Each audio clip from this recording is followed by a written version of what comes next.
我叫苏文，今日奉旨入宫。这书生来比武招亲干嘛？公主殿下驾到！仙女啊！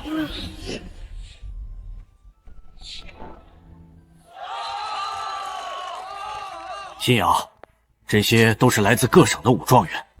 武状元，若不是北戎王子10万铁骑南下逼婚，相夫也不至于出此下策。相夫切莫自责。自从父皇病危卧床，相夫一直把新瑶当女儿一般照看。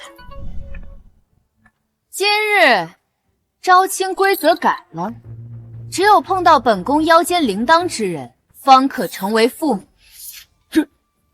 这不妥吧？相夫，那北戎王子武道已达宗师，倘若他们连我都对付不了，那他日怎么抵抗北戎呢？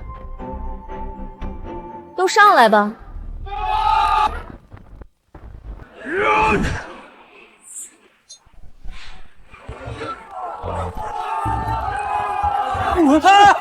别推我！我不是来比武的。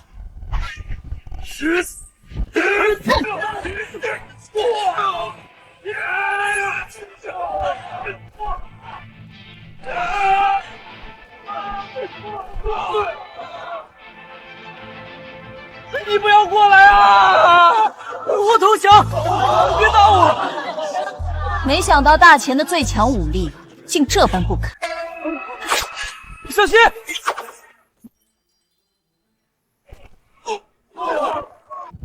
对不起。你叫什么？武道极品？在下不曾习武，乃荆轲文状元苏文。文状元来凑什么热闹？来人，把他赶走！把他带进宫。新瑶，他是一个不会武功的书生。君子一言，驷马难追。既然他碰到了铃铛，那他便是驸马。公主三思，苏某进宫是来就职书郎一职。当驸马不比当书郎好。来人，带他入宫，今晚洞房。把他杀了，驸马只能是本乡的人。母后，孩儿要出家了，你在天之灵也可以安息了。乔将军，卑职定会辅助新瑶找到剑仙，抵御北戎。不好了，公主！宫中突然冒出一伙杀手，正奔向寝宫。驸马，用不着今晚洞房吧？春宵一刻值千金，驸马爷，你就别让公主等你。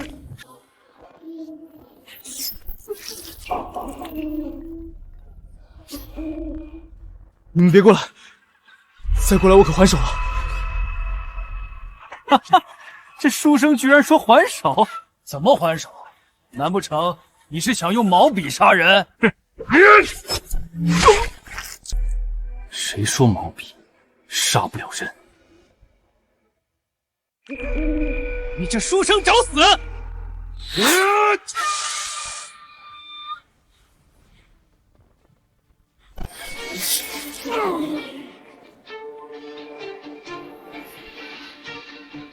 这人实力至少在宗师之上。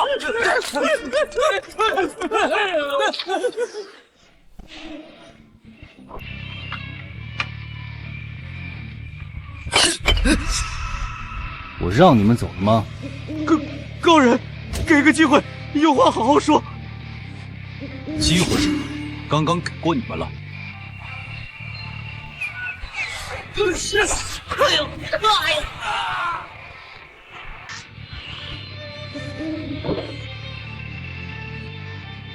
本宫，要不是你当年救我一命，剑仙早就消失于世上。恩公替大前镇守边关10余载，到头来却遭奸臣出卖，被迫孤身守城。进了藏书阁，就能找到出卖乔将军的细作是谁。苏文，你没事吧？吓死苏某了！谁让你乱跑的？万一出事怎么办？以后在宫里，你必须寸步不离跟着本宫。武道大宗师的剑气。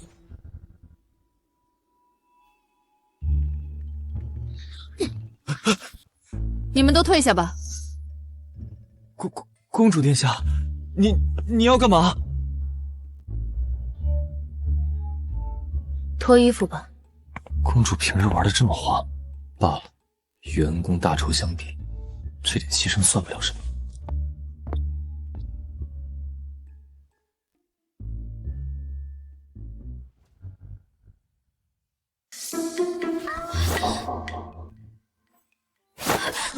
你这是何意？洞房不是要脱衣服吗？你一个文弱书生也配跟我洞房？在下虽然不曾去过青楼，但也知道桌上的道具都是洞房时用的。这些是我编在你习武用的，不是用来洞房。为何大钱的男人都这般无用？难道只有剑仙那样的英雄才称得上男人？剑仙不但是第一个踏入陆地神仙境的强者，还英姿魁梧。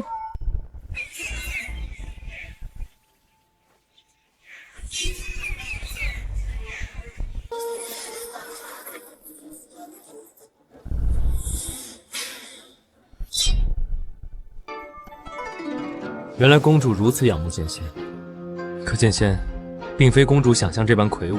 住嘴！不许你诋毁剑仙！剑仙可是能一剑抗衡10万北戎铁骑，你这书生根本不配对他评头论足。公主你还小，我不怪你。等你哪天发现误会了在下，定会后悔今日所言。你想和本宫洞房也不是不行，只要你能斩获一只军宫耳朵，那本宫就跟你洞一次房。果真？果真？所以你还不赶紧习武？习武，公主，在下自幼没有习武天赋，不行啊！男人不能说不行，赶紧开始！天哪，新婚姻就那么刺激，驸马爷真是不好当呀！上次被梅侍卫坏了计划，那苏文命还真大。既然硬的不行，那就来软的。软不香发作后，就让世子把生米煮成熟饭吧。是。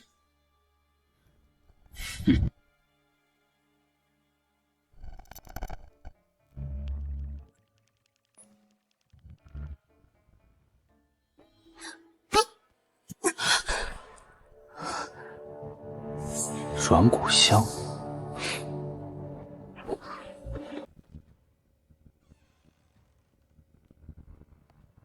公主，我来喽。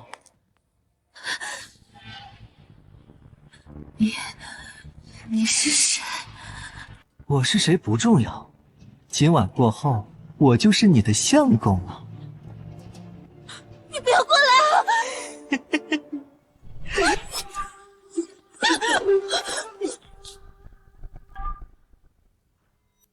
哪来的不要命的东西，竟敢坏本世子的好事！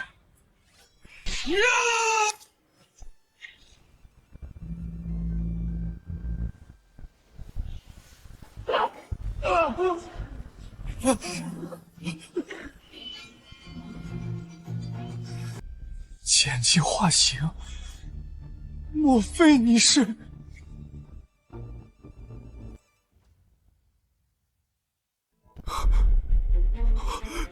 你是剑？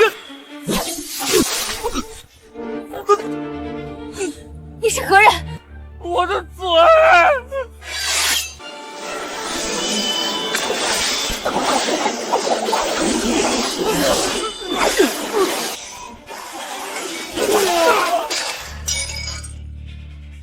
好可怕的剑气！即刻封锁整个寝宫，不得任何人出入。公主，你没事吧？刚刚有高手出现在宫中，务必要找到。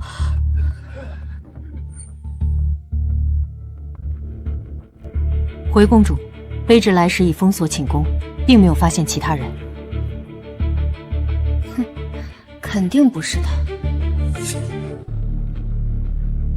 和上回一样的剑气，莫非潜伏在宫中的高手就是苏文？来人！公主，在下真的没天赋习武，所以我特意让张统领来教你，他可是大前最出名的教头。参见公主。这位是苏文，他不曾习武，你可看着点他。是。哼，仗就是我们这些武将打，妞就是你们这些文人睡。你先打我一拳，让我看看你的气力。习武，我待会儿就废你筋骨，看你怎么习武。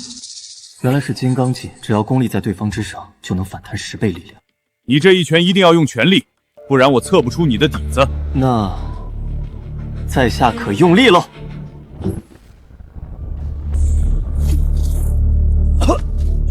什么？你真的不曾习武？在下真的不曾习武，手无缚鸡之力啊。张统领，我让你看着点，没让你让着他。你何时学会宫中内讨，开始变着法讨好驸马了？回禀公主，属下只是救急犯了，才出了差池。剑气是衡量武道的唯一标尺，普通人的剑气能有1步，武道到达5者便能10步，30步便是宗师水平，50步就是大宗师。既然晃动了50步外的灯火，看来张统领已经摸到了大宗师的境界。宫中有张统领守护，无人敢犯。宫中都进了贼，还无人敢犯。若是安剑之下还能安然无事，我看你还怎么说自己不习武？给你搬近一些，赶紧开始吧。我这把佩剑比较轻，你用它吧。不是吧？1步前的灯火都灭不了。让剑气飞一会儿。不对，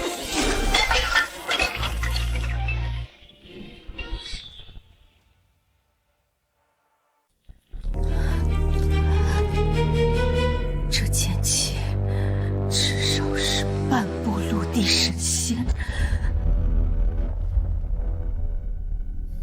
罢了，看来你是半点习武天赋都没有。公主英明。公主，你别指望这个文弱书生了，他根本保护不了你。哪天那北戎囚徒真的来逼婚，我弄死他！不好了，公主，北戎囚徒来了！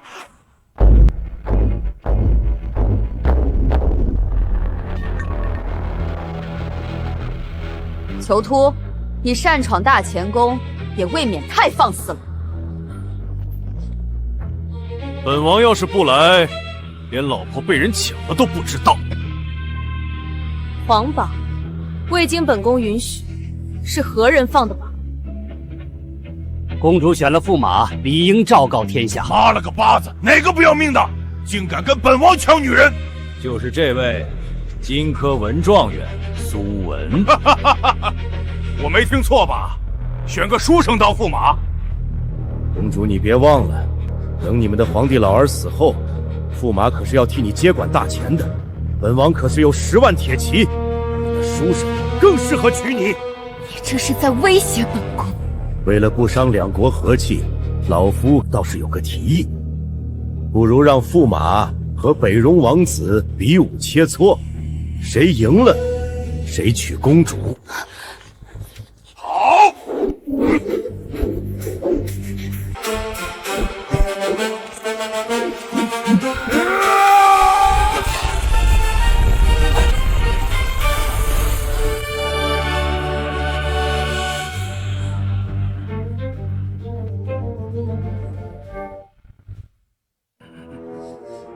赶紧打吧！相父，囚徒可是宗师境界，苏文怎么可能打得过他？信瑶，相父这是在帮你。只要北戎敢伤驸马，大钱就能名正言顺发兵拿下囚徒，跟本相作对，这下看你怎么死！在找出陷害恩公的细作之前，我绝不能打草惊蛇。什么？不敢上？不敢上，公主可就是我的了！你这书生真是废物，被人指着鼻子笑都不敢还手。看来大钱还得靠我张凯来守护。你打不过他的，上去只会输。哼，你们文人只会长他人志气，灭自己威风。张统领出手了，这下稳了。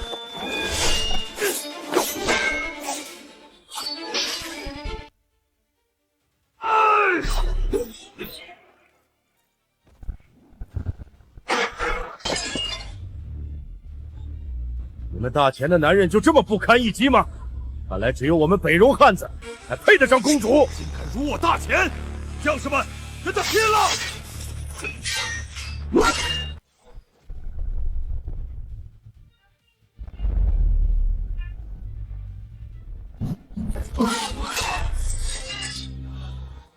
难道真的没有人能打得过囚突了？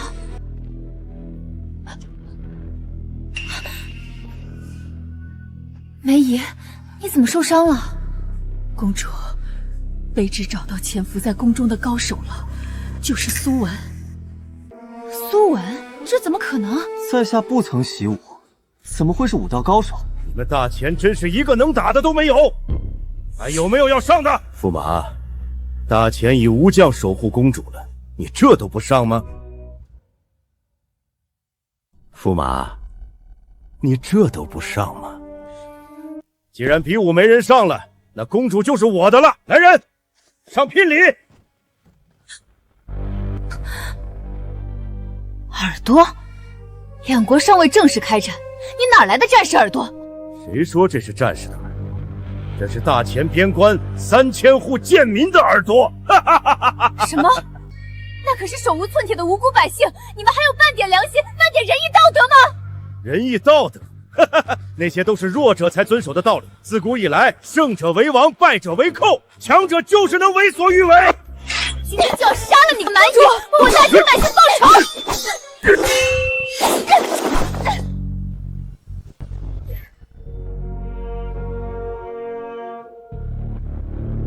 什么？囚徒王子的武道已经达到了大宗师，你们没人是他的对手。我赶紧缴械投降，乖乖做本王的娘子吧！就算我死了，也绝不像你个嗜杀成性的蛮夷！啊！你个疯婆子，赶紧松口！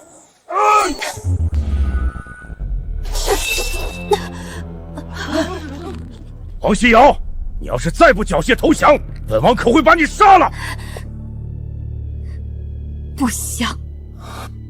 只要身后还有大前子民，就不能降。身影为何有点似曾相识？那你就去死吧！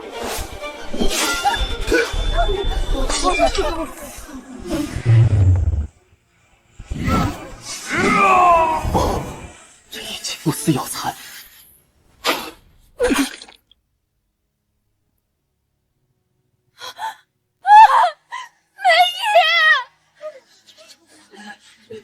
公主，卑职当年没能护住你的娘亲乔将军。乔将军，今日卑职就算豁出性命，也要护你周全。梅姨，公主竟然是恩公的女儿。从今往后，公主归我，大钱也归我，谁敢不降，就吃本王一锤！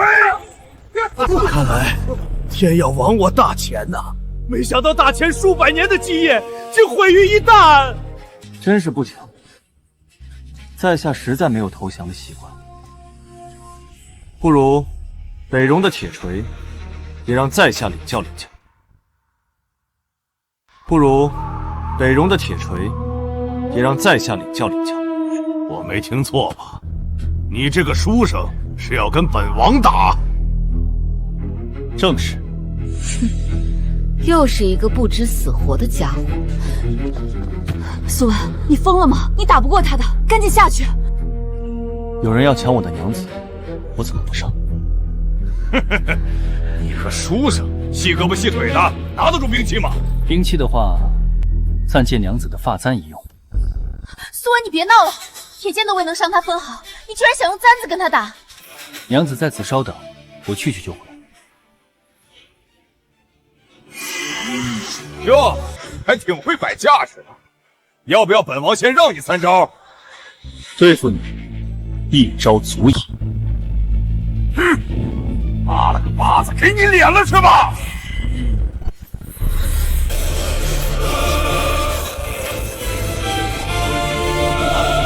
这剑气，难道这是？北戎蛮夷，看好了，这招叫做一剑双寒14招。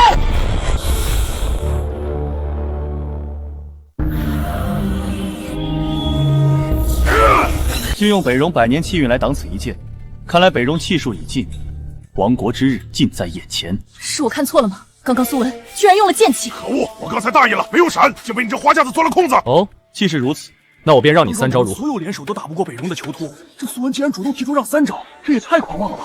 刚才不是错觉，苏文一定是那个人。来人，把我的刀抬上来！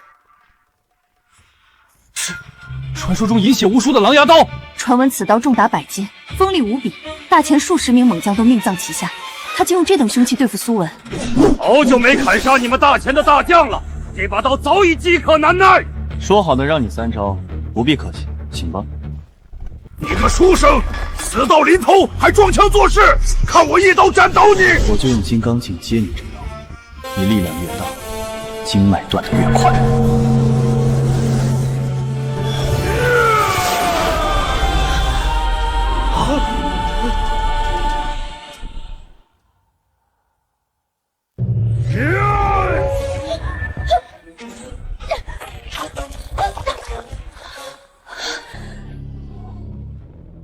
好险！你推开我干嘛？你站在原地干嘛？要不是我及时推开了你，你就真被砍成2段了。要不是你推开我，他筋脉就断了。还真把自己当武道高手。刚刚你只是歪打正着破了他的锤，现在他手上的狼牙刀可不是闹着玩的，你赶紧下去。他那点3脚猫功夫，有必要这么怕吗？我一掌就能让他爬不起来。苏文，你不想活了是不是？非得硬扛这刀才甘心？你别拦着我出手啊！让他在我面前走过3招，传出去我这脸往哪搁？看来关键时刻还得靠我。这万一只顾着盯苏文，我趁机偷袭，一剑就能取他狗命。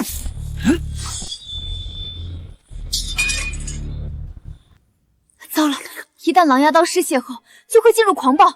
接下来的一刀将无人能挡，这里不是你能应付得了，赶紧躲一边！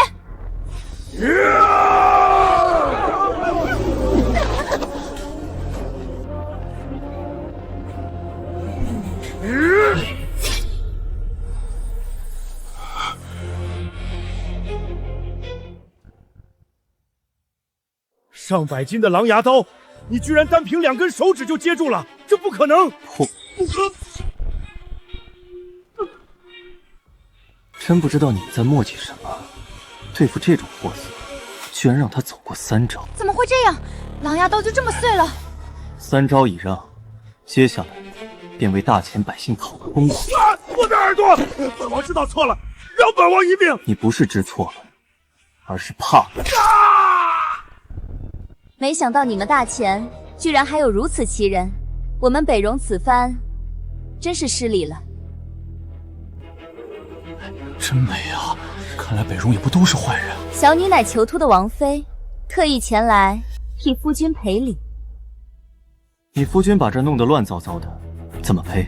怎么赔都行，只要苏大人想，小女陪睡都行。王妃这话可是当真？当真？你在想什么呢？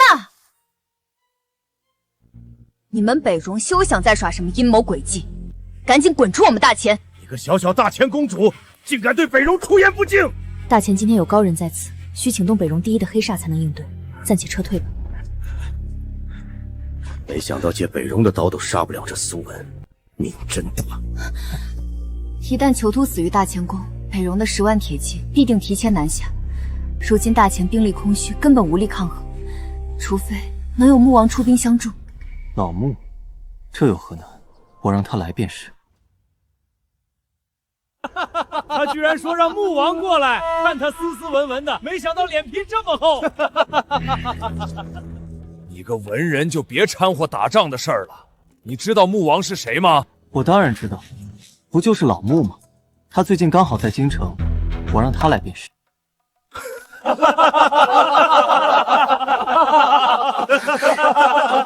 穆王可是一境之主，掌管20万府兵，是当年跟父皇一起打天下的大功臣。别说我了，连父皇圣旨都未必能调遣。你父皇不行，我行。放肆！我知道你今日帮大前解了围，我自会心存感激。但这件事你真的帮不了，别再在百官面前闹笑话了。刚刚你只是歪打正着，靠运气险胜了那北戎囚徒。北戎人的武功向来硬枪硬马、死板得很，越是不会武功的人，越容易破他们的招式。我就是吃了武道太高的亏，才被你捡了个现成。既然张统领觉得我是靠运气，不如我们在这儿比一比。你居然敢挑衅我！好，今日我便让你认清现实，把你打回原形。闹够了没？如今大敌当前，还有心思内斗？都给我回去养伤！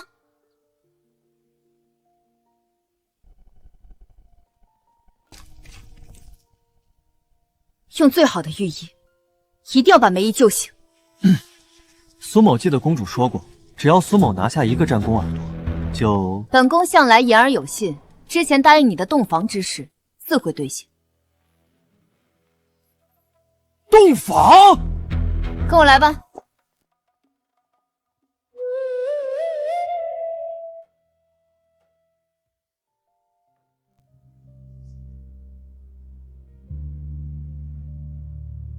你们都下去吧。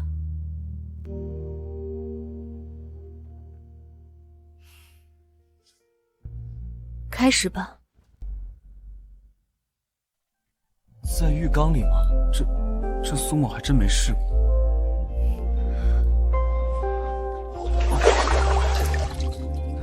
玩的这么刺激吗？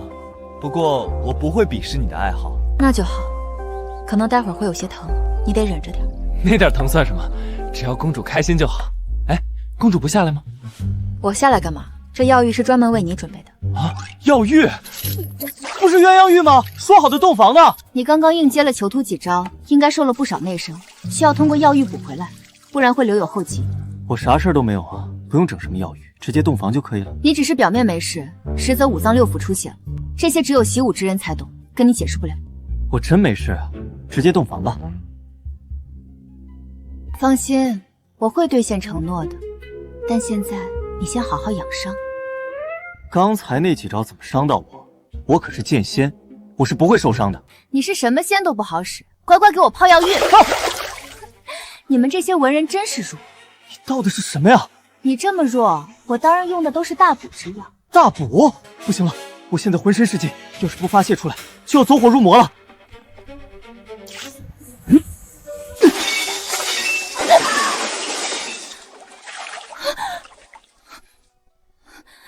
你要干嘛？自然是泻火。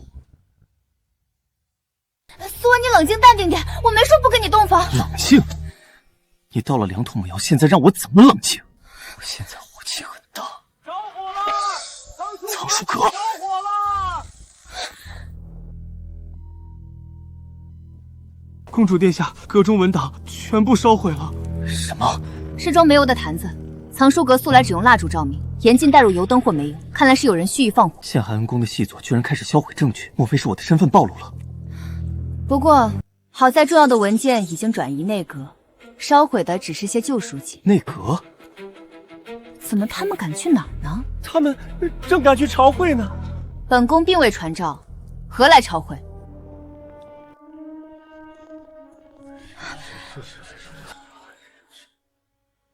臣附议，恳请由丞相接管朝政。臣也附议，如今大前危局，急需一位老成识重的掌权者，丞相是不二人选。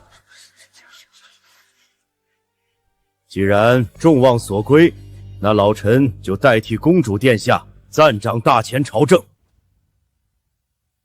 秦相，你这是何意？辛瑶，相夫何尝愿意如此？可你尚且年幼，北戎10万铁骑压境，这等危局你处理不了。老臣暂代皇权，全是为了保住大前江山。相父，为保大前，老臣决定向波斯进贡，获得庇护。波斯乃西方强国，有他庇护，我们大前就不怕北戎了。臣附议。进贡？那大前岂不是成为附属国了？大前数千年基业，只有他国向我们称臣纳贡，何时轮到我们仰人鼻息？这是丧权辱国！你这般做，对得起列祖列宗，对得起天下百姓吗？那不知公主有何良策能解大前之危？谁说公主没有良策？那就说出来给大家听听，公主要如何抵挡北戎的10万铁骑？简单，调遣穆王的20万府兵，北戎铁骑不足为惧。穆王，那岭南牧王手握重兵，性情桀骜，连老臣都要忌惮3分。你一个小小驸马，居然狂言能让他来，真是天大的笑话！我何止能让他来，我还能让他交出兵符给公主。到时你们谁还敢弹劾公主，动摇国本，我第一个摘了他的官帽。好，要是明日大家见不到兵符，公主就乖乖交出玉玺，而你就是欺君之罪，当场问斩。好，兵符到了，你就要把内阁钥匙交出来，还给公主。哼，就再等1日，老臣倒要看看你能玩出什么花样。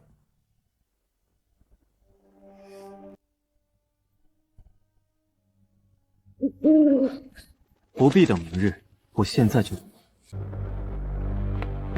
公主，您要的玉玺，臣带来了。我知道你是为我好，但没必要搭条命进去跟丞相对赌。你放心，我真的认识穆王，还很熟呢。张统领，备车吧，希望用玉玺抵押，能换穆王出兵相助。是。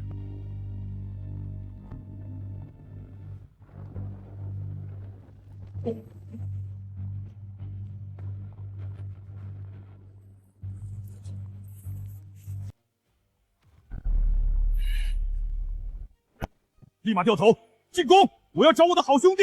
是，王爷。我已经让他进宫了，你再等等，他马上就到了。苏文，你别闹了！我要是今天见不着穆王，你人头可是要落地了。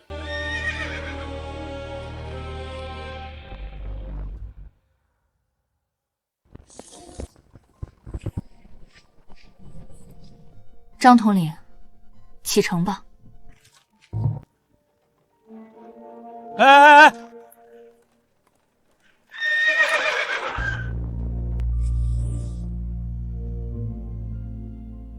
苏兄，别来无恙啊！你怎么才来啊？老穆，你这是干嘛？折煞我了！苏兄，当年穆家老小遭北戎围困，是你用玉佩请动了武林盟主王先知，击退了波斯刺客。这份再造之恩，穆青永世不敢忘。是兄弟就别提这些，你是大前柱石，不能有事。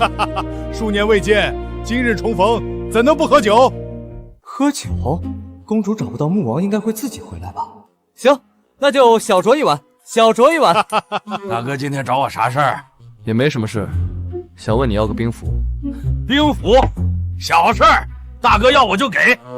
兵符不在身，明天我让人亲自送到你手里。谢了。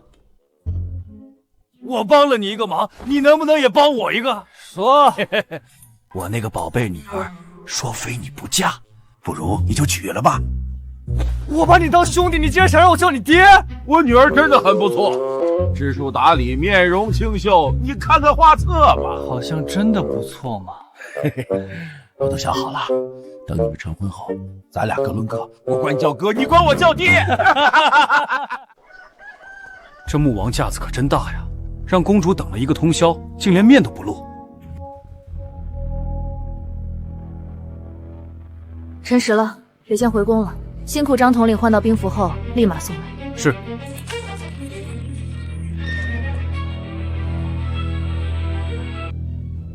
众卿不必担忧，穆王兵符已然到手，绝不让北戎铁骑踏入大前半步。是吗？可刚刚边关来报，北戎铁骑已经打入关了。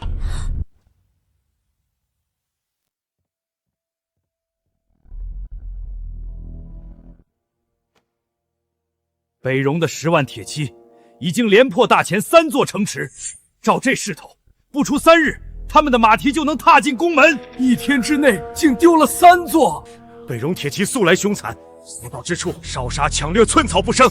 一旦兵临城下，如何是好？公主殿下，大前在你手中只会面临亡国。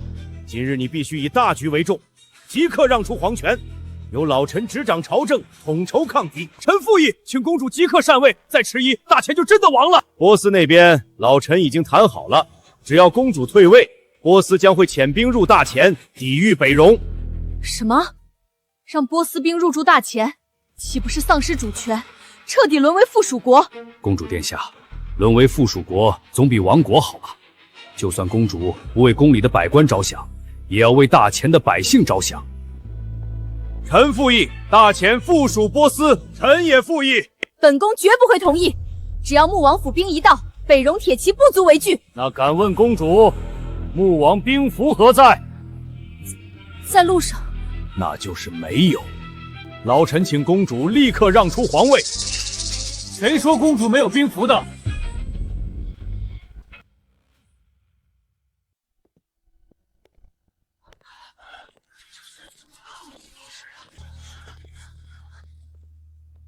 苏文，这是朝堂重地，休得胡闹。来得正好，一日之期已到，你这欺君罔上的驸马也该人头落地了。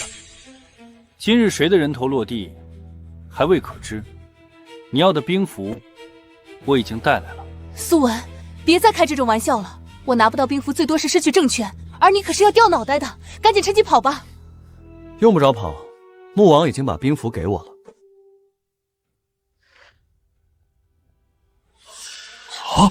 兵符，这是真的？不信你可以自己看，里面还有20万穆王府兵的血诏书，誓死效忠大前。是穆王的亲笔，大前有救了。这不可能！丞相，你疯了！公主尚且见不到穆王的面，她一个小小驸马，怎么可能拿到穆王的血诏书？这分明就是你伪造的，这兵符也是假的！守卫兵，把驸马拿下！我看谁敢！穆王我已经叫来了，兵符是真是假，自然分晓。痴人说梦！穆王何等身份，岂容你一个小小驸马能随意传唤？伪造兵符乃是株连九族的死罪！今日我便替穆王将这欺君贼子就地正法！穆王到！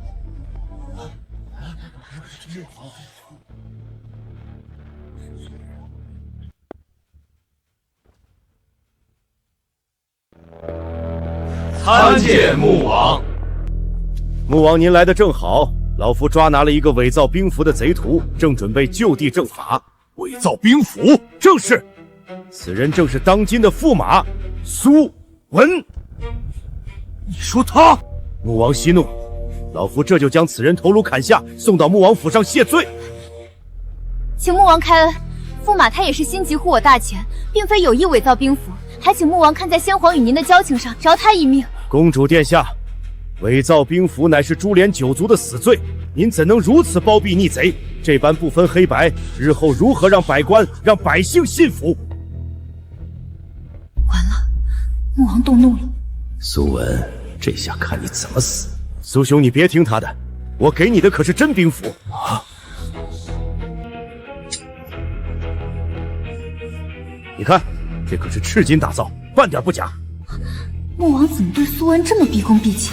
穆王，这兵符是苏文伪造的，不可能是真的！这个老壁灯，闭嘴吧！这兵符就是真的，本王亲自送到他手中，岂能有假？新瑶，穆王20万府兵，现在就交到你手里。丞相，你输了，把内阁钥匙交出来吧。哼！别以为有了兵权就能坐稳这皇位。2日后，波斯国女王来访，要与我大前交流武艺。若是届时失了国体，丢了颜面，老臣必联合百官弹劾殿下。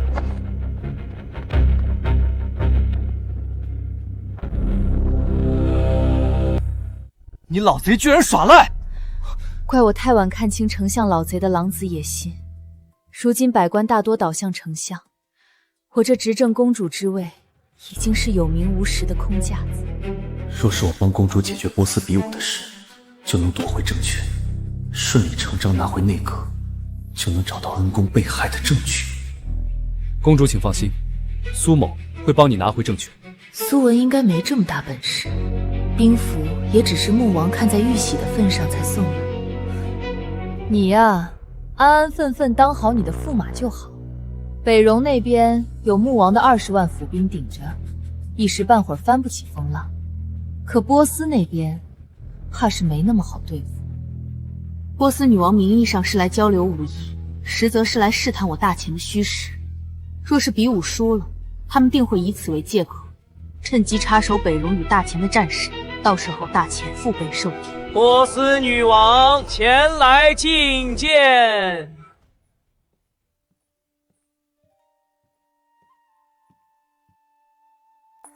阿纳尔今日来给大钱送帖，送帖？头发居然是卷的，波斯的女子果然别有一番风情。看来大钱开疆拓土，事不宜迟。早就听闻大钱驸马身手不凡，连北戎王子囚突都败在你手下。这事儿如今在使团里都传遍了，所以阿纳尔今日特意前来，奉上比武请帖，恳请公主恩准，让驸马切实登台切磋，也好让我波斯使团一睹驸马的风采。点我？公主殿下，这可是波斯国的小小请求，您千万别拒绝。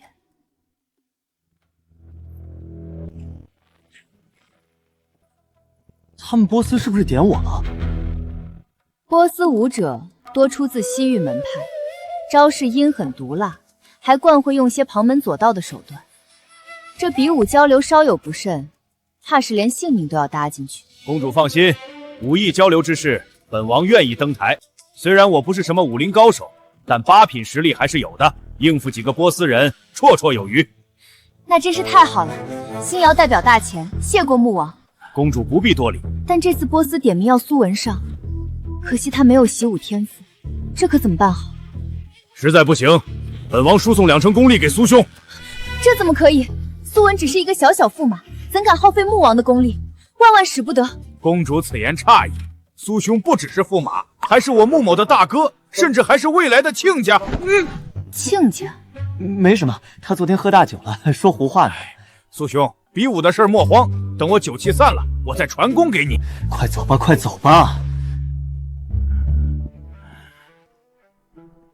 公主，你看我身体已无大碍，洞房的诺言是不是该兑现了？果然是书生本色，满脑子就惦记着这些。堂堂大钱公主，不会说话不算话吗？你去床上等着，我换身衣服就来。哟，洞房，洞房！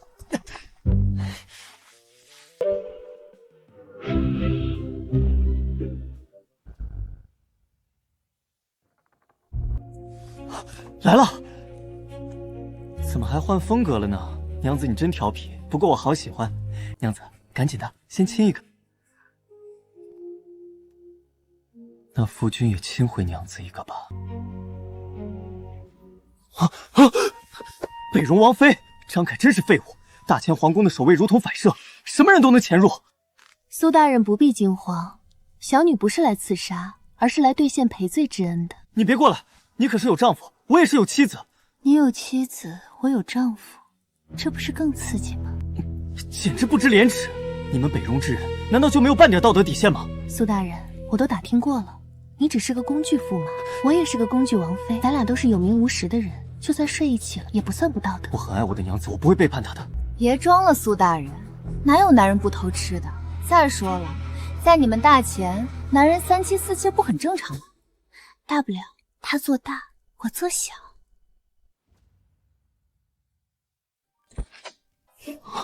苏文，你在干嘛？真是扫兴，就差一点了。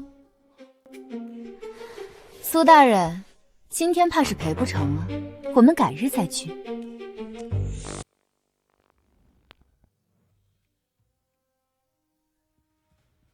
说，为什么房间里会有别的女人？她是北戎派来的刺客。你当我傻呀？你们都快亲上了，还刺客？那是美人计呀！哼，你去哪儿啊？说好的洞房呢？洞房？你找别的女人洞去吧！北戎人要坏我洞房，我饶不了你。真不用，苏兄，你就别跟老弟客气了。真是暴殄天物，穆王的内力何等珍贵，给这手无缚鸡之力的书生简直是糟蹋。万一待会儿比武出了什么岔子，这书生就是第一罪人。苏兄，你身子底子弱，我不敢多传，只给了你2成功力，虽不足以碾压对手，但自保已是绰绰有余。老穆，这份账我苏某记下。这是你第一次登台比武，要多加小心。要是打不过了，立马认输，老弟会立刻出手阻止。波斯使团到。终于来了。听闻大前乃人人习武，是个尚武之国，连天下第一的剑仙都出自大前。今日难得丞相牵线比武交流，真是波斯荣幸。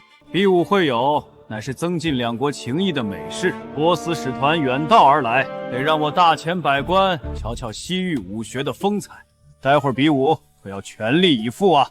说吧，你们这次想怎么比？简单，我们比3局，分别是内力、兵器、功法。按你们大前的规矩，3局2胜，谁先拿下2局，即为这次比武的胜者。波斯使团可是慕驸马之名而来，驸马还不快登台应战？驸马请吧，驸马身手卓绝，若是第1局便上，传出去反倒显得我大前以强凌弱，欺负远道而来的客人。希望穆王能先赢2局，那就没素文事儿。我先上。你们想先比什么？第1局比内力，双方以内力接触，哪一方的人能战到最后，则哪一方先胜1局。我来会你，请。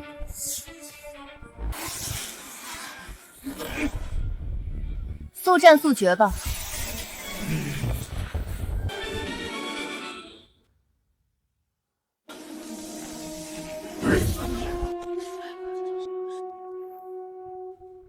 那我来会会你。这些波斯武者的武道水准不算高，大多只有5品左右。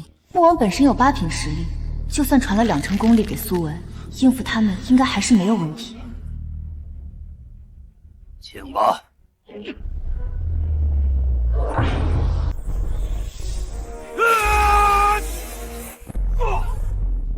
真是承让了。大前内力武学已有数百年根基，这一局大前没法给你们留颜面。毒气功，穆王你没事吧？感觉有一个奇怪的气息在体内乱窜，一用内力就像走火入魔。你们波斯武者太卑鄙了，比内力居然用毒气功！公主殿下，规则可没说比内力不能用毒啊。我来会会你。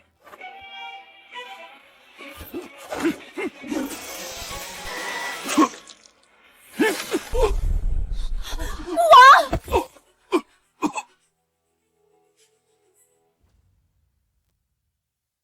比武不要停，继续上人。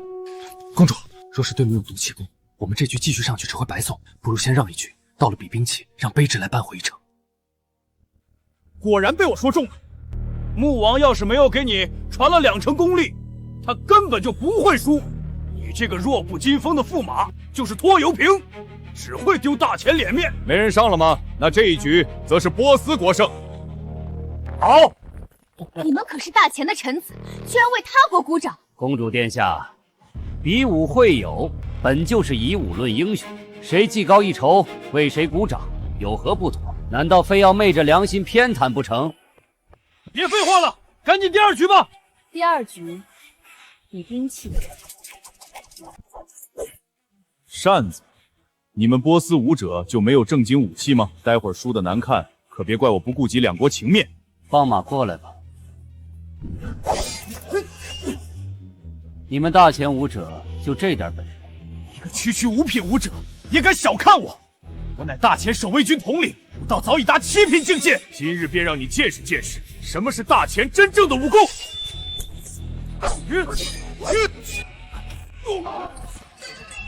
为什么一击我就站不起来了？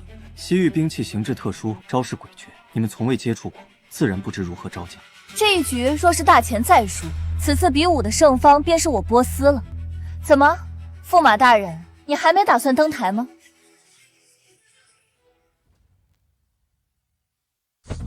这西域的兵器，本宫也想领教一下。能与大前的公主比试，真是小人的荣幸。真是恶心，表面文质彬彬，背地却修炼的是歪门邪道。少废话，出招吧！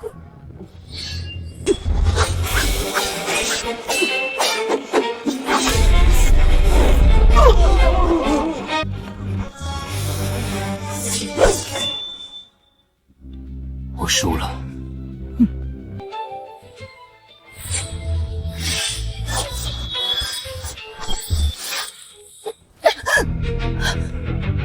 信瑶，你们怎么能使用暗器？我们这局比的是武器，暗器也是武器。你们波斯人不但邪修武功，作风更是卑鄙。胜者为王，败者为寇。这世上只有赢的人才有资格说话。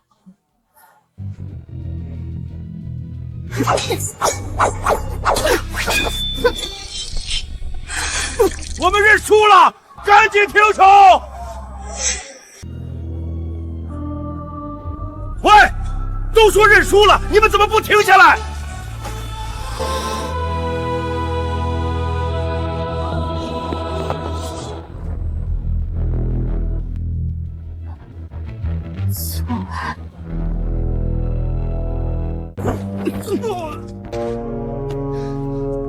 剩下的交给我。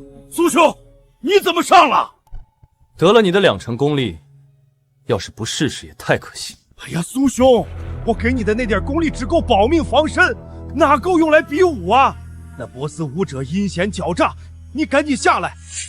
苏文，你一个手无缚鸡之力的书生，就别在这里逞强了。你还以为能像对付北戎囚徒一样走运吗？在下不善刀剑，待会儿比武还可要请高抬贵手，手下留情。这怎么成？驸马爷可是连北戎王子都能打赢的高手，我若不尽全力，怕是会死在你手里。可恶！原来他们早就知道苏文不会武功，一定是丞相老贼把苏文的底细泄露给了波斯人，故意设下这个局，想要借机杀了他。苏兄小心啊！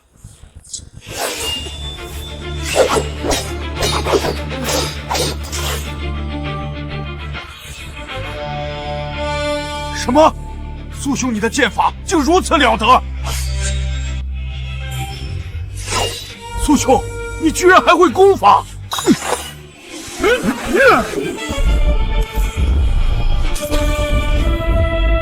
苏兄，你的内力怎么还能化形呢？认输，我认输了，别杀我，别杀我！不，他们要毒气功。说好的比武器，你们怎么用上内力了？赶紧让你的人住手！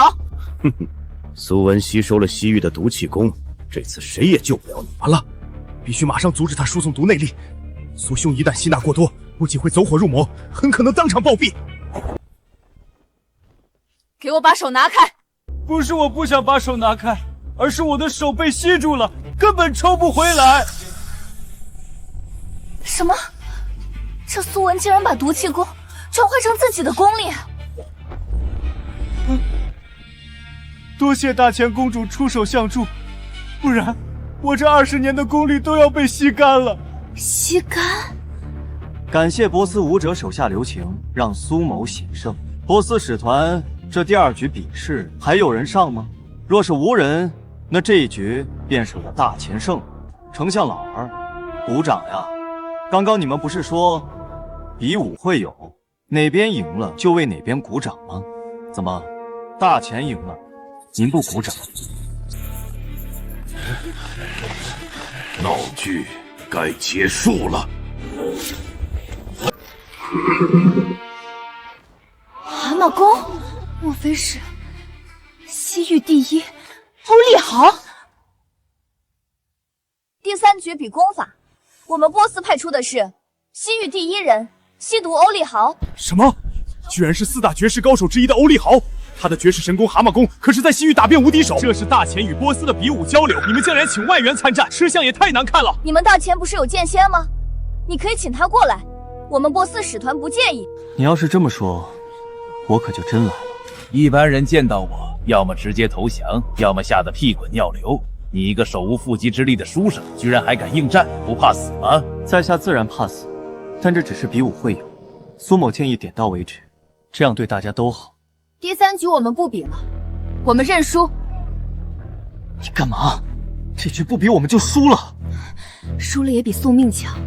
对面可是西域第1人，我们这里没人是他的对手，上去也是白白送死。上了擂台就得打。波斯使团千里迢迢而来，诚意满满。驸马大人怎好扫了人家的兴？只要上了擂台，你只能被抬下去。那我跟你打！我也来。我也来。怎么，你们大钱想要4打1，还讲不讲江湖规矩了？对付你们这种卑鄙小人，不需要讲什么江湖规矩。其中要害了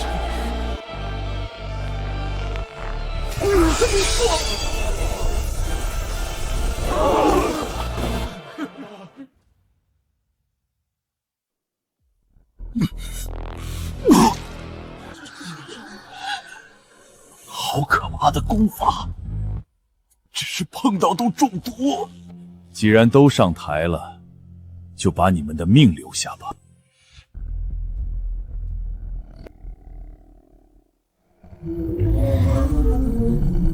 他要用蛤蟆功，你们先下去，我来应付。你先下去，这里我来应付。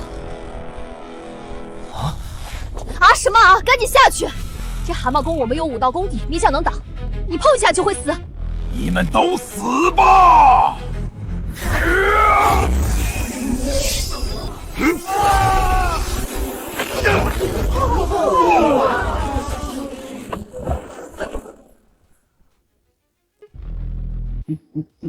驸马爷，别藏着掖着了，再不拿出真功夫，你的人可就全死光了。够了，苏文他根本不会武功，你们别再逼他了。管你会不会武功，反正在场的人都得死。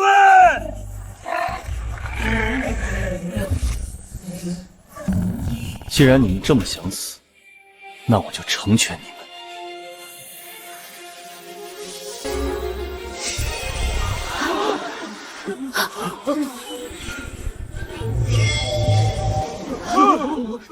这是什么？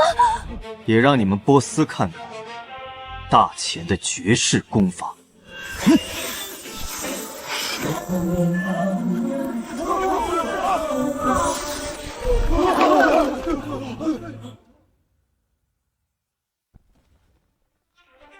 西域第一人怎么输了？刚刚是我眼花了吧？好像看见一个巨大的虚像。这是什么功法？你想学啊？我教你。我可是堂堂西域第一人，你一个书生居然妄言教我！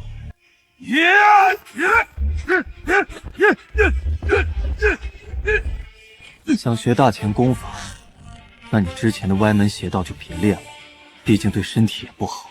我帮你废了吧。苏文，你好大的胆子，居然敢废了西域第一人的筋骨！不想学啊？那算了。3局2胜，这次比武会友，我们大钱赢了。要没什么别的事，你们就赶紧回波斯吧。今日之日，我阿纳尔记下了。苏文，来日方长，我们还会见面的。你们要是有不服的，也可以上台切磋。服了就好，以后你们乖乖辅佐公主，为大钱效力。若是敢有二心，下场就和刚才的波斯人一样。臣等定当忠心耿耿，效忠大钱，效忠公主殿下。你们，丞相，你大势已去，把内阁钥匙交出来吧。王新瑶，就算让你重新掌控内阁又如何？如今的大钱早就成了个烂摊子，国库不仅空空如也，还亏空了3000万两白银的窟窿。我倒要看看大钱在你手里几十万。国库居然亏空了3000万，那岂不是连抵御北戎铁骑的军饷都发不出来？不就是3000万白银，我有。苏文，这个时候就别逞口舌之快了。让我相信你有3000万白银，还不如让我相信你是剑仙。你个书生，知道3000万白银是什么概念吗？大钱一年国库流水也不过1000万，你居然说你能拿出来？苏兄，穆王府向来不设公务，没什么额外收入，这次怕是真帮不上你了。你们都不信我？好，我还以为你要掏出什么天价银票，原来是一张白纸。你拿这几个字去找到沈三万，让他给你换3000万两白银。沈三万？你说的是那个富可敌国、掌控江南半数盐铁生意的沈员外？一个字换1000万两，你真当自己一字万金啊？幸好你提醒，北戎铁骑不好对付，应该换多些钱当军饷。还债来吧，4个字，换4000万。赶紧去吧，我不会骗你。不是我不想相信你，而是这也太扯了吧。公主殿下，你放心去换钱吧，苏兄的能耐可不是我们能想象的。行吧，今日比武辛苦大家了，都先回去休息吧。是。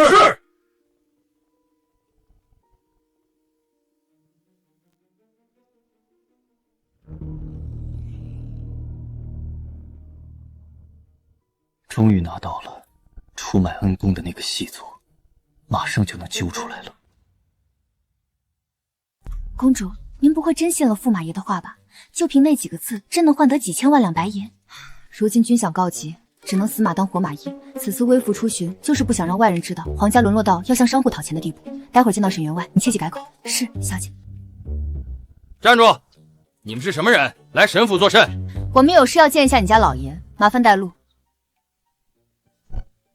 你知道我家老爷是谁吗？就带路。我家老爷可是大前首富沈3万，家产比国库还多。岂是你们这些阿猫阿狗想见就见？那你又知道我家小姐是谁吗？我家小姐可是皇家的人，你们敢这般无礼？哼，什么皇家这那的，就算你是皇帝也没用，赶紧滚！一个小小家丁，居然连皇帝都不放在眼里，赶紧放了我，不然我家老爷不会饶了你们！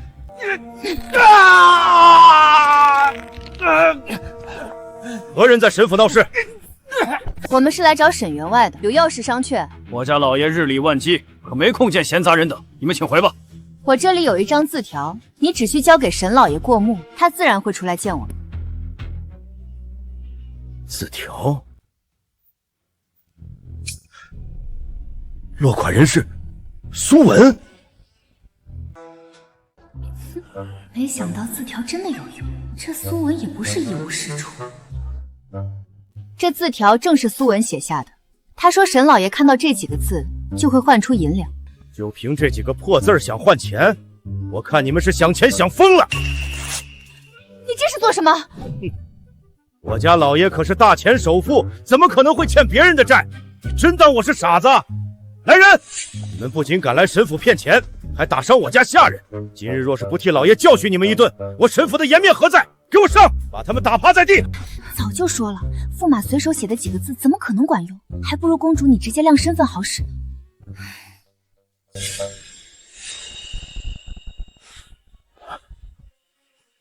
皇帝的令牌，莫非你是公主殿下？没错，见到公主殿下还不速速跪拜？曹彬沈3万，不知公主大驾有失远迎，还望公主恕罪。平身吧。此次本宫微服前来，是想向沈员外借3000万两白银，充作抵御北戎铁骑的军饷。公主殿下，并非草民不愿为国效力，实在是沈家如今也没钱了呀。对呀，近日沈府生意惨淡呐。你刚刚还说你家老爷日理万机，没3000万，那借个几百万应急也行。几百万也没有。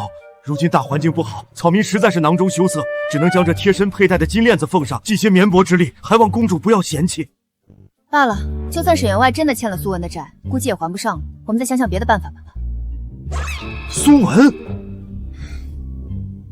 公主殿下留步，沈家有钱，有钱。沈员外不必勉强自己，本宫不会强人所难。有钱。公主殿下，草民真的有钱，赶紧让人把银子拿出来。好。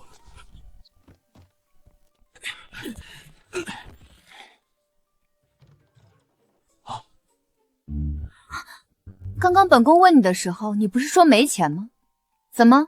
没想到驸马爷的话比公主和陛下的话还好使。苏兄开口要钱，我怎么敢不给啊？这里是5000万两银子，够吗？不够，我可以去别的钱庄再借。公主，这驸马爷到底什么来头啊？手握20万兵的穆王，与他称兄道弟，富可敌国的沈员外给他赶着送钱，那苏文就只会油嘴滑舌，根本没什么真本事。苏文，你到底还有多少底细？回宫后我要全揪出来。找到了，就是这封文书出卖了恩公的军情，让恩公遇难。只要把这个印记与朝中官员在册的印章逐一比对，就能锁定当年出卖恩公的细作。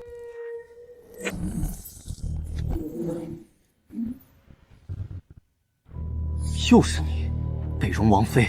苏大人费尽周折潜入内阁，就是为了偷一个落款印记啊！赶紧把印记还我，我现在没心思跟你闹。想要，你自己来拿呗。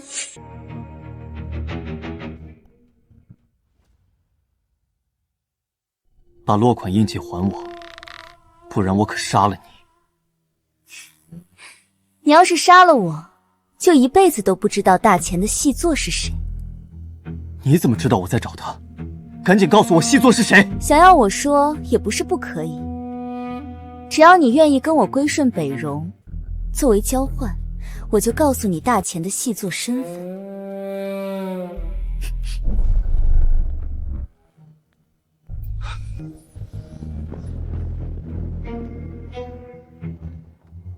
原来你在这儿啊！今日无论如何都要把这苏文的底细摸清了。是时候为恩公的事做个了结了。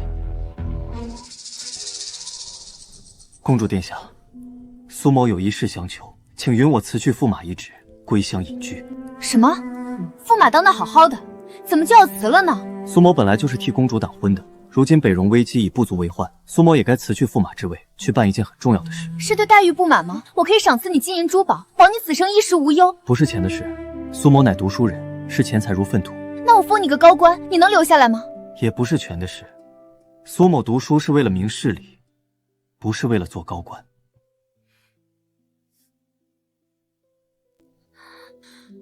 那说好的洞房，你也不想兑现了吗？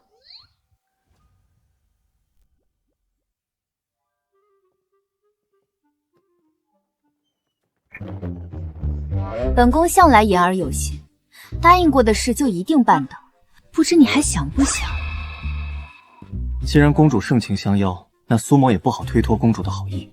现在，在内阁里，办公的地方也能办内事。刚刚你不是说要去办一件很重要的事吗？要不我等你回来？不必。其实那件重要的事也不差那一时半会，半炷香、一炷香的时间还是有的。那行吧。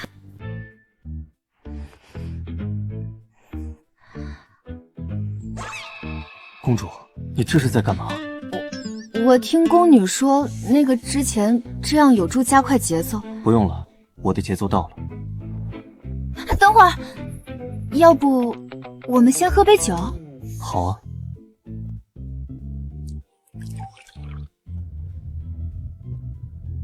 公主心跳为何如此的快？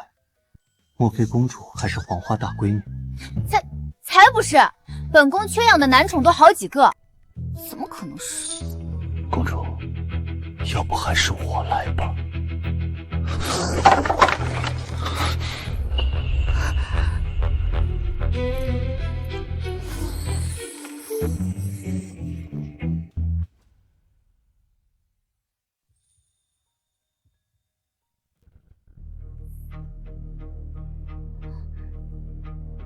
要不我们还是回房间吧。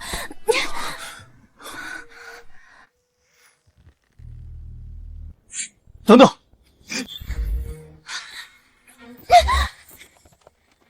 苏文，非得在桌上洞房吗？有刺客！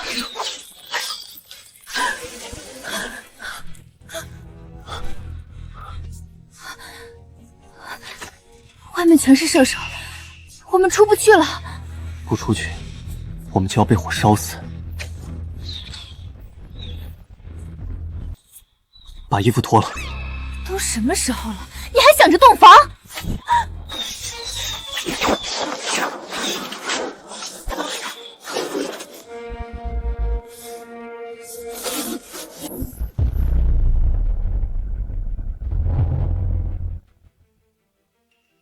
就我一掌居然没事，你是武道大宗师？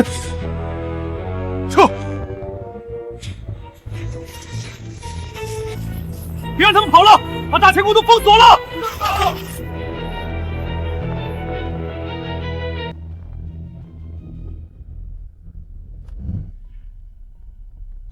刺客抓到了吗？张统领追去了，没留下太多信息，只知道是个大宗师级别的高手。何人如此大胆，居然敢入宫行刺？他们的目的或许不是刺杀，而是毁灭证据。毁灭证据？你到底想说什么？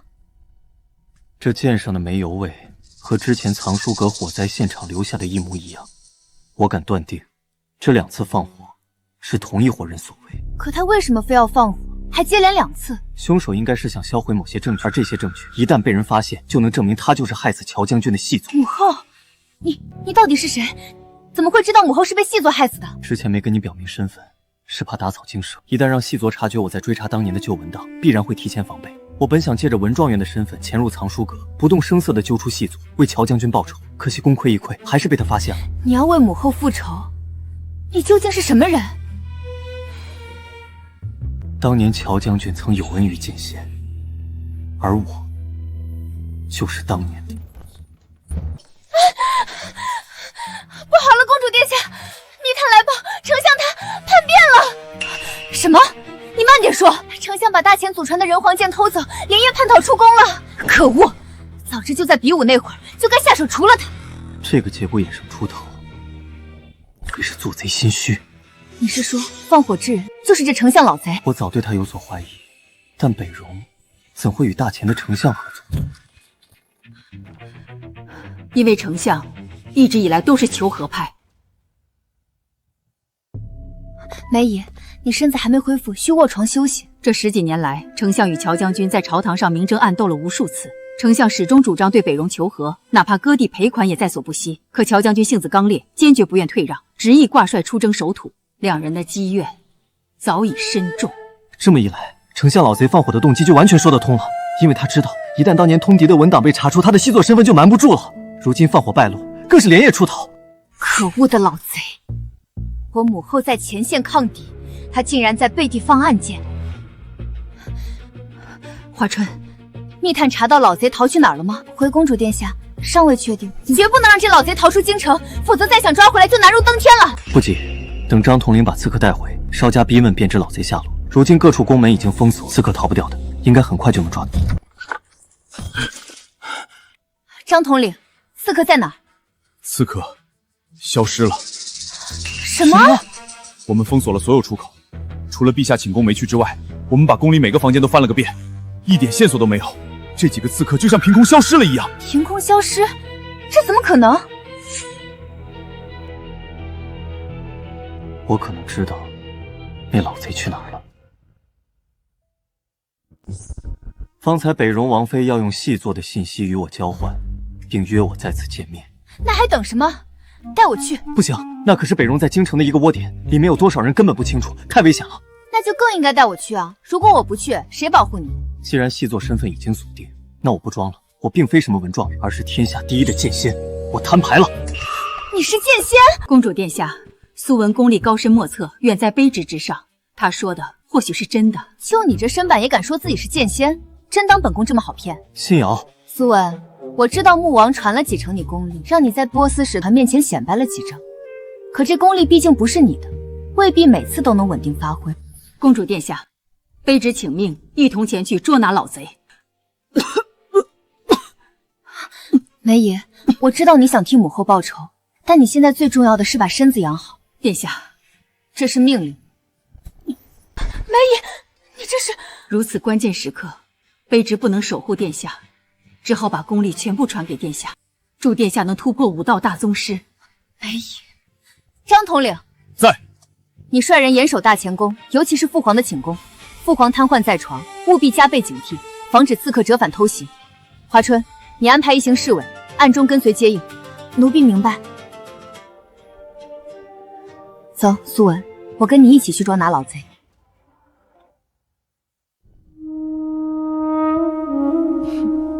看来苏大人终究还是决定归降北荣了。放心，苏某来此不为杀人，只为要人。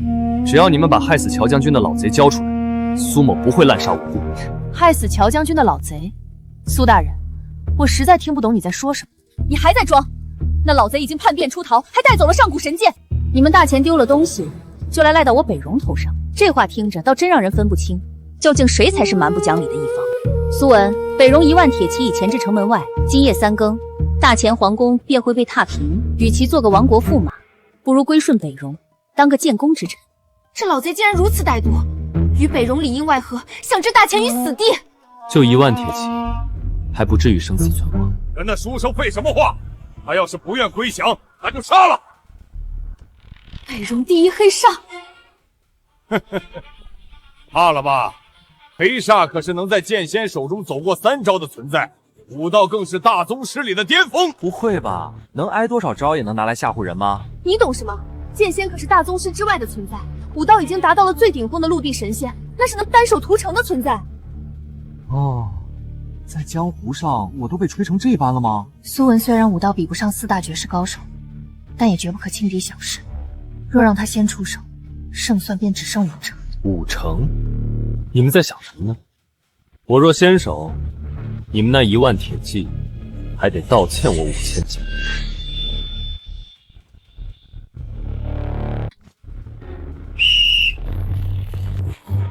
还好本宫留了一手，早猜到北戎人没什么好批。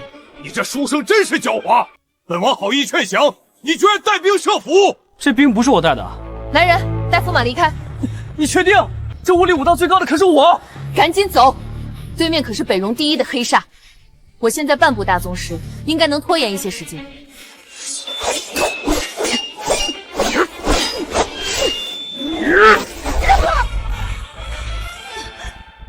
武道境界越高，半品的差距便是天壤之别。你先别管大前的公主了，快追那个书生，本王要将他碎尸万段，以解心头之恨。你们胡闹什么？我再不回去，公主就危险了。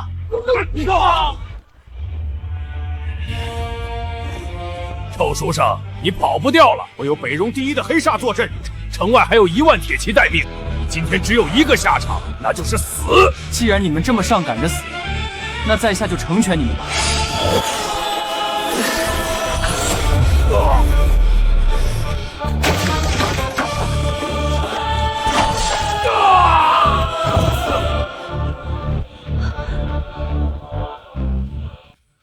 苏文，我的腿！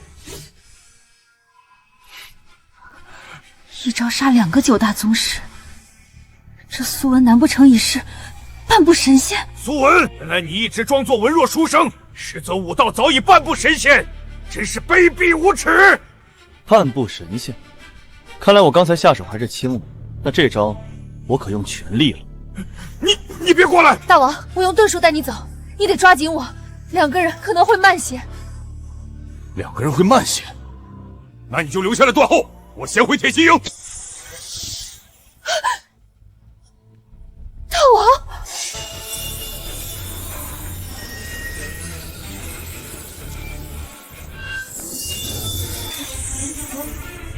立刻攻城，给本王把大前宫踏平了！什么？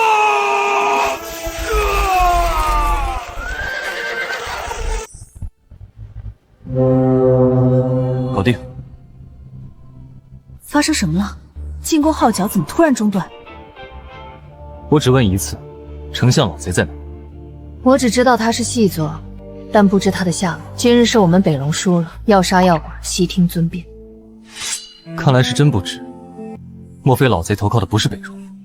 你不杀我？在下又不是什么杀人成性的魔头，怎会随便杀人？感谢苏先生不杀之恩，小女愿永世效忠苏先生，任由差遣。你走吧，我不需要什么手下。不杀之恩，如烟不得不报。如烟姑娘言重了，我只是不杀你，谈不上恩情。莫非苏先生是嫌弃如烟的出身？在下怎么会是这么肤浅的人呢？如烟已被囚徒王子抛弃，北戎那边定然容不下我了。若先生不肯收留，如烟孤身一人在大前，唯有死路一条。只要先生愿收留如烟，如烟甘愿为先生做任何事情。真的什么都成。如烟姑娘身上确实有一样东西，是在下想要很久了。原来先生要那个，请先生放心，如烟虽然在北戎当了数年王妃，但那东西一直留着，没被他人用过。那太好了，我现在就要。现在就要，可公主还在里面呢。那正好一起试试，不知3个人一起会怎样？先生想3个人一起，如烟2个人都没试过，3个人的话，如烟怕。怎么？不行吗？先生开口，如烟不敢不从。那来吧。遵命，先生。先生，请吧。那能放烟的珠子呢？藏在哪儿了？啊，先生想要的是烟雾丸。那先生方才说3个一起。对啊，我看你好几次用这玩意儿轻松溜掉，实用性极强。在下也想讨一颗防身，想知道3个一起能不能遁走了。刚刚是你说2个人会有些难，所以在下想试试3个。先生真是不懂风情。那在下就却之不恭了。休想伤我相公！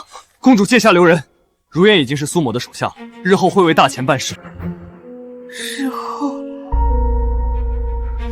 你居然收了她？我收一个手下，有什么问题？她可是个女的。公主，莫不是吃醋了吧？我才没有。报，公主殿下，丞相老贼的下落已打探到。快说。据密探所报，老贼带着神剑投靠波斯女王，明天将在波斯府邸召开江湖英雄会。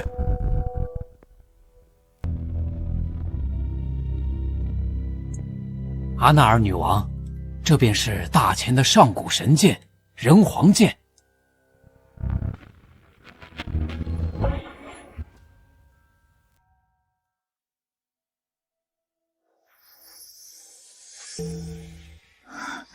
真是好剑。谢女王夸奖，女王拥有此剑后，便能号令江湖，连当今的盟主都不得不听命于您。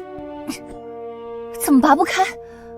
此剑威力巨大，就算毫无武道之人用此剑也能劈山断岳，故而先祖为神剑设下封印，唯有达到陆地神仙之境者，方能拔剑解封。陆地神仙？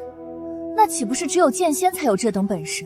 可我听闻剑仙早已云游，这世上岂不是再无人能拔此剑？那也未必，盟主已至半步神仙之境，假以时日，未必不能拔剑。今日盟主已携3大门派掌门登门听命，这大乾宫已是女王的囊中之物了。好，待我波斯拿下这大钱江山，你依旧是丞相。老臣谢阿纳尔女王恩赐。你这老贼，还有脸当丞相？老贼，你勾结北戎，害我母亲性命，今天必须治你的罪。老夫不知你们在说什么。你们大钱人真是越来越没规矩了，竟敢擅闯我波斯使馆，还有没有王法？这是我们大钱的事，与波斯无关，人交出来，我立马就走。老夫如今已不是大钱人，而是入籍波斯，不受大钱王法管束。你这狗贼，不但卖国，连祖宗都背弃了。既然你们不肯交人，就别怪我们硬抢了。神剑在我手上，3大门派即将集结于此，你真要在这里动手，与整个江湖为敌？3大门派是有点东西，但不多。何人口出狂言，竟连3大门派都不放在眼里？刚才是谁说3大门派有点东西，但不多？3大门派居然真的来了，这下麻烦了。是在下说的。一个手无缚鸡之力的书生，居然如此狂妄，莫非是想领教本门功法？苏文，这里随便一个都是大宗师，要是真动起手来，我可保不住你。苏先生，我的遁术至多能带2人脱身，还是谨言慎行为好。在下并没有领教的想法，毕竟浪得虚名的门派不值得在下出手。你看着我干嘛？你是觉得我们门派浪得虚名？哎，这位掌门千万别误会，在下不是针对你，而是在座各位都不值得在下出手。这书生太狂妄了，还跟他废什么话？让他见识一下3大门派的厉害。苏文，你真会给本宫惹事。3大掌门可都是大宗师巅峰，苏文今日可不是靠运气就能对付得了。糟了，要顶不住了。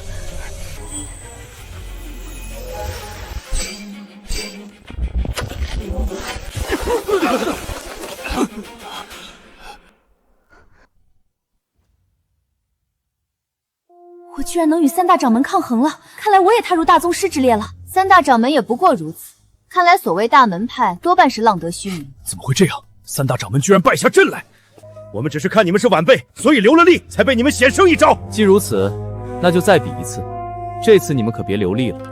各位掌门不必留情，他们都是朝廷的走狗，杀了就是替天下人除害。那可不成，就算我们赢了，传出去，也只会说我们3个掌门欺负晚辈。对，有种你等盟主来，等盟主到来发动英雄令，到时江湖英雄齐聚，横扫京城。你们盟主想发动英雄令，还得看我脸色。笑话！盟主可是半步神仙，需要看你脸色。当今能给盟主脸色的人，只有那位到达陆地神仙的剑仙。没错，在下正是剑仙。要盟主见到我的玉佩，便会乖乖下跪。苏文，你说话有什么用？他们可是大宗师，唬不住他们的。对啊，苏先生，这次敌众我寡，如烟建议还是回去从长计议吧。你们当这里是什么地方？说来就来，说走就走。行，我就在这儿等他。苏文，苏先生，盟主到。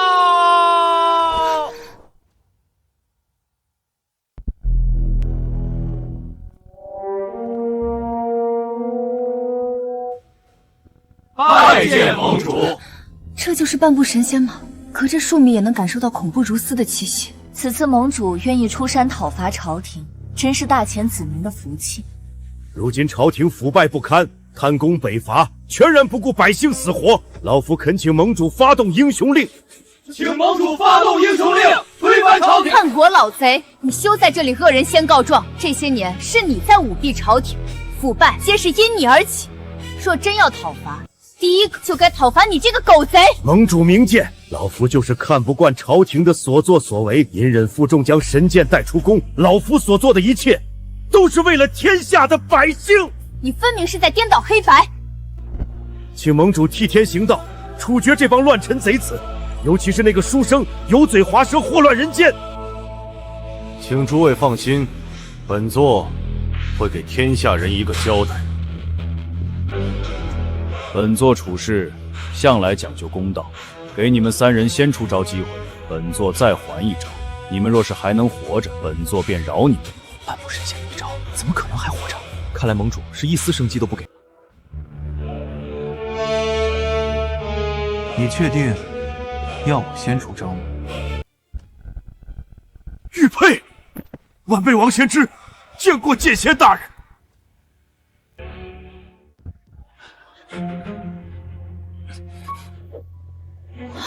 我没看错吧？堂堂半步神仙的盟主，竟然给苏文下跪！盟主，你跪他作甚？他就是个文弱书生，怎么可能是剑仙呢？剑仙委任我执掌江湖时，随身携带的正是那玉佩，我绝不会记错。这文弱书生居然是剑仙，真是人不可貌相。盟主明察，玉佩定是这小子造假仿冒的。敢问盟主，您可曾见过剑仙的真正容貌？剑仙向来以斗笠掩面示人，本座确实没见过真容。哎呀，盟主，你这是被这狡猾的书生骗了，他已经不是一次靠这招吓唬人了。可本座能感觉到他的功力非凡，绝非一个书生所能有。他的功力都是穆王传的，盟主别被他唬住了。没错，上次2国比武交流时，穆王当众传他功力，我们都可作证。好，你对我有所质疑，大可比试比试。盟主跟他比，只要盟主出手，这书生立马就会露出毛脚。放肆！他要是真的剑仙，那我可活不了了。我有一计，能验证他是不是剑仙。这柄人皇剑，唯有武道达到陆地神仙之境者，方能拔出。若他真是剑仙，想必一定能拔出此剑。苏文，你敢拔剑吗？糟了，一旦拔剑，苏文就要露馅。对呀，只要让他拔剑，就知道他是不是真的剑仙。怎么不敢？我为什么要拔剑自证？这事对我一点好处都没有。那行，我们可以对赌一把。若你能拔出神剑，那神剑就归还给你；若拔不出，我要你苏文在波斯给我当狗。我就不用你当狗了，养狗我没兴趣，倒是波斯女仆，倒是还没试。大胆苏文，居然想让卑撒女王给你当女仆！是你们要打赌的，既然赌不起，那就算了。这书生太会吓唬人，若不能证明他是假剑仙，在场人都不敢对他动手。好，反正你拔不出这剑，结果只会是你输。好。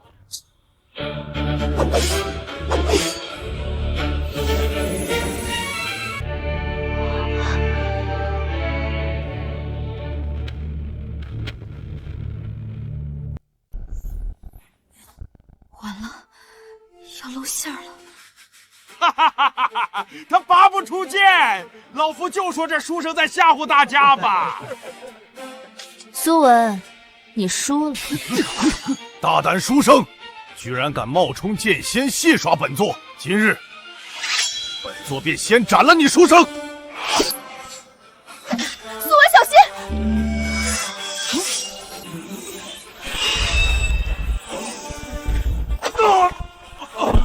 什么？神剑居然自动出鞘，保护那书生！这是神剑认主的征兆。拜见剑仙大人，任由剑仙大人差遣。什么？苏文真是剑仙？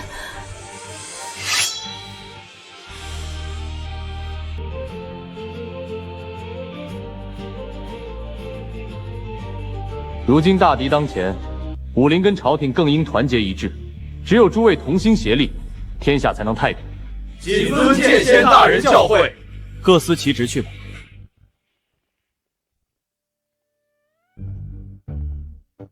剑我拔出来了，现在你应该叫我什么？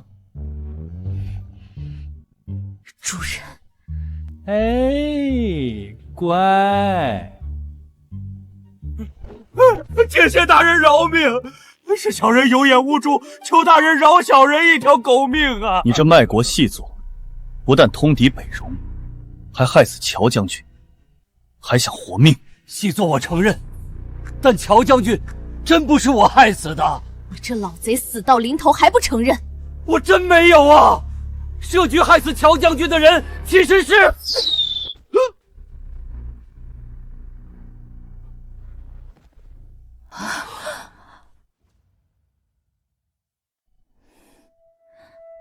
可恶，便宜这老贼了！哼，这剑好像在哪儿见过。如今细作已除，苏先生为何还忧心忡忡？没，我只是还有些事没想明白。苏文，如今母后大仇得报，你我也是时候履行之前的承诺了。承诺？什么承诺？自然是洞房花烛的承诺。主人要洞房，女仆怎能不随侍在侧？心瑶，你其实不用勉强自己，洞不洞房，在下并不在意。这次并非勉强，是我心甘情愿的。一来多谢你帮我铲除奸贼，为母后雪恨；二来我万万没想到你竟真的是传说中的剑仙。剑仙只是我其中微不足道的一面，其实我还有其他更优秀的一面，你还没见过。你哪一面我还没见过？下面。咦，油嘴滑舌！你先去房中等我，我要把今天的喜讯告知父皇。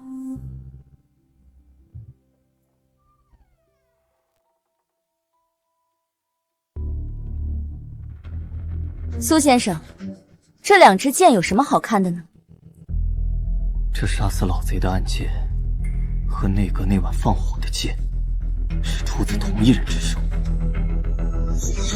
如果真是同一人，那么内阁的刺客就不可能是老贼安排。糟了，出卖乔将军的元凶另有其人。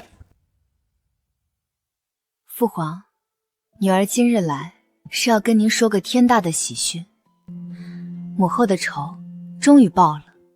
那通敌叛国的丞相老贼已经被我们处置了。这次能除掉老贼，全靠苏温帮忙。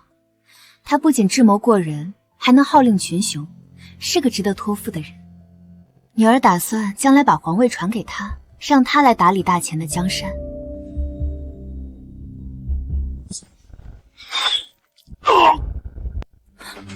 父皇，你的瘫痪好了，你父皇根本就没瘫痪，这些年一直是装的。父皇，这是怎么回事？朕装了10几年都没被发现，你又是怎么知道的？一个瘫痪之人，床边怎会常备一双鞋？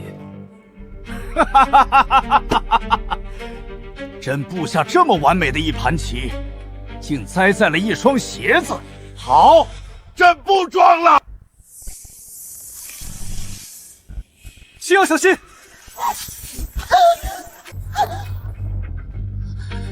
这到底是怎么回事？你父皇就是害死乔将军的背后主谋。父皇怎么可能是背后主谋？你还记得内阁放火的刺客吗？记得，当时张统领封锁了所有出口，但一个刺客都找不到，就像消失了一样。他们根本没有消失，而是躲到了你父皇的寝宫，而其中一位刺客正是你的父皇。不错。什么？当时我们没有猜错，2次放火确实是同一拨人，但我们猜错了放火的主谋。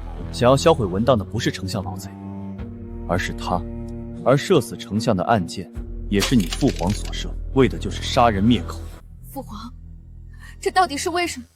母后待你一片真心，你为什么要这么对她？要怪就怪你娘功高盖主，这些年她手握兵权，威望甚至压过朕。朕若是不设计除了她，那大钱都要姓乔了。本来朕在闭关期间指望丞相牵制住你，但没想到这老东西这么不中用，连一个书生都解决不了，害朕不得不提前出关，亲自收拾残局。什么？丞相的所作所为都是你默许的？你有把我当你的女儿吗？在权力面前，亲情一文不值。既然你们知道了朕的秘密，那就去死吧！苏文，朕闭关10载，习练100余名大宗师的功力，这一掌，就算你是陆地神仙也得死。苏文，谁说我现在只是陆地神仙？这怎么可能？你竟毫发无伤！父皇，你收手吧，再这般执迷不悟，会遭天谴的。